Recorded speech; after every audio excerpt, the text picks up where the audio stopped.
Hi everyone, so today I'm going to go show you how to make turkey chili. Now this is actually a recipe from a good friend of mine who has also made a book. Her name is Armine Parnagian. This is her Global Passport to Food, a Culinary Journey, Volume 1, Appetizers and Dips. I am going to make one of the dips in a later video, but she did show me how to make this fabulous turkey, which unfortunately it's not in this book, but this book is fabulous. I do highly recommend it. So let's go ahead and start. We are going to go ahead and put our ground turkey in the pot. I have 2 tablespoons of olive oil. And we are going to go ahead and saute our turkey, ground turkey. And we just go ahead and cook that up on medium-high heat. More medium than high heat. Let's do a medium because then it starts popping everywhere. There we go. Now we're going to go ahead and cook this for about 5 minutes. Or until it gets nice and brown.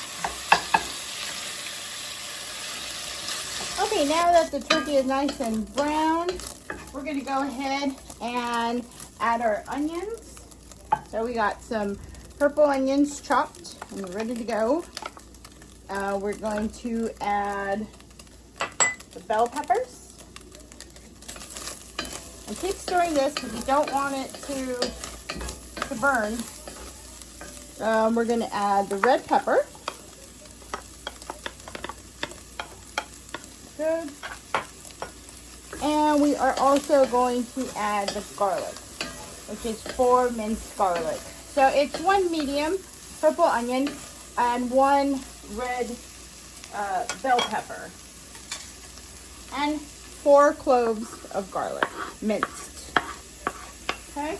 Then we're just going to stir this up, and we're going to go ahead and cook this until the onions are nice and translucent. You can smell that flavor of garlic and bell peppers and onions. So yummy. This is a very hearty and delicious turkey chili. You can also do this with meat if you prefer meat, but I'm not really a meat person, so I prefer turkey. So I'm going to go ahead and mix this up, probably for about the same, about like 4 or 5 minutes, and we will continue.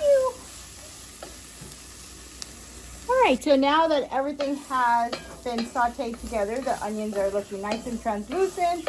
I can smell that fragrance of that garlic coming out. So delightful. We are going to go ahead and add chili powder, cumin, Ancho chili, Mexican seasoning, and salt and pepper. So let's go ahead and add this. Okay. And we're going to go ahead and stir it up. And then for the black pepper, we are going to go ahead and use a little grinder. And we're going to grind that about 5-6 times. It all depends on how much pepper you like. And I'm going to go ahead and put the amounts and everything down below. So no worry to think of how much to put in. All right. And then we're going to go ahead and stir that up. Make sure everything's nicely mixed in. And we're going to go ahead and add crushed tomatoes. 16 ounces of crushed tomatoes. Go. We are going to go ahead and add our tomato sauce.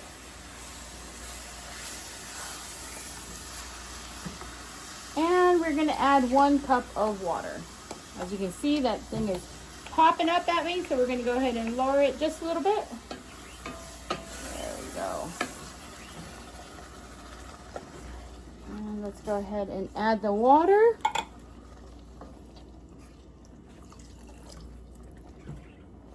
Add a little bit of water into my tomato sauce container just to get all that goodness of the tomato sauce in there. All right, now we're gonna go ahead and just stir to make sure it's all blended in. We're gonna go ahead and add our beans, which is 2 cans of pinto beans. You can actually use any beans you like. Now, you can also, what is recommended is that you rinse the pinto beans or any beans that you're using. And then you go ahead and put them aside and then throw them in there, okay? That is the recommended way of doing it. Now, I have actually done it where I forgot to rinse the beans and it tastes just as good. So don't worry if you forget that step, but do not add the juice of the pinto beans in there, okay? That's probably gonna give it a really different flavor. All right. Now, after we combine this, as I have done so, we're gonna go ahead and cook it over medium heat, uncovered, until the chili starts to boil. Now, once it boils, we're gonna put it on low, and we're gonna go ahead and partially cover it with the lid, and then we're gonna allow it to cook for 30 minutes. Once that is done, it is ready to go. All right, so let me just show you really quickly on what I mean by partially cover it. So you're just gonna do it just like that. You see how this opening, there's a nice gap. And so you have the lid on, but not completely on, okay? But you're gonna do that once it boils, all right? So I'm gonna go ahead and let this boil. Once it boils, I will cover it and we'll be back in 30 minutes. So now, as you can see, it is boiling. You can see all the little bubbles forming. Now, always make sure you go ahead and taste your chili. And you can adjust the flavors as you see fit. If you want a little more salt, if you want a little more pepper, if you want a little more of the Mexican Fiesta seasoning. So I'm gonna show you that really quickly. This is Mexican Fiesta seasoning. I bought mine at Whole Foods. I don't know who else carries it, but I know they carry it for sure. It was good chili. Okay, so now we're gonna go ahead and cover it partially, as such. There we go. And then we're gonna put it on low. And like I said, let's put the timer for 30 minutes and come back and check our chili. All right, so now it has been 30 minutes and this is what it will look like. There we go, look at that. Oh, yummy, and it's still nice and sizzling. And you just stir that up. And there you have it. There we go. All right, well, I hope you enjoyed my video.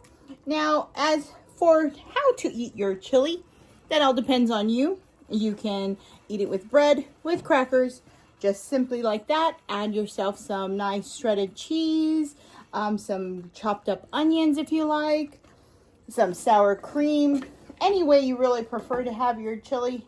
I have also put this chili on a hot dog. Oh my goodness, it is delicious. Well, I hope you enjoyed it, and I hope you give it a try. And always remember, always made with love.